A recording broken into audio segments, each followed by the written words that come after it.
Wah, ini pertanyaannya bagus banget ya.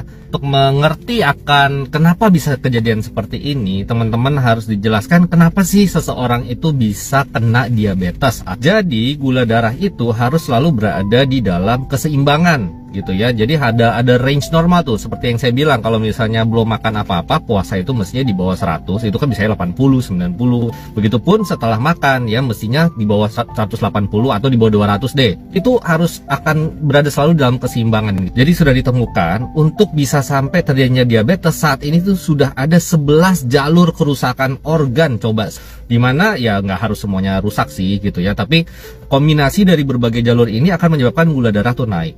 Gampangnya begini, gula darah itu sangat dipengaruhi kadarnya oleh kerja hormon dan juga resistensi terhadap insulin ya. Hormon apa aja yang berperan? Utamanya pasti insulin yang diproduksi pankreas, kemudian glukagon itu juga diproduksi pankreas. Terus ada hormon-hormon lain nih ya, ada hormon inkretin yang diproduksi di usus ketika kita makan.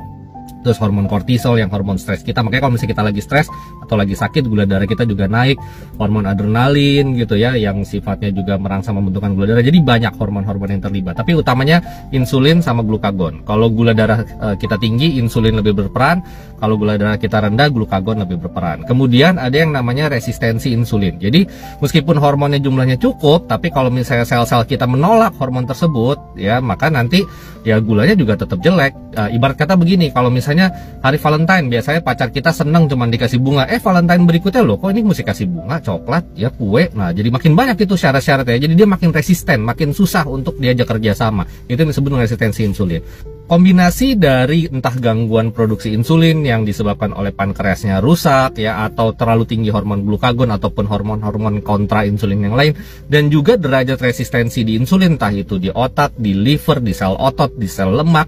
Nah itu akan menentukan nanti seseorang itu bakal gula puasa yang lebih tinggi, gula habis makan yang lebih tinggi, atau dua-duanya tinggi. Jadi memang bisa aja tuh kejadian seperti itu, gula puasanya tinggi tapi habis makan loh kok normal. Tapi memang dari semua yang saya jelaskan tadi, yang paling berperan banget sehingga gula darah itu tinggi adalah kurangnya hormon insulin alias pankreasnya rusak. Jadi makin berat derajat kerusakan pankreas, makin nggak ada hormon insulinnya.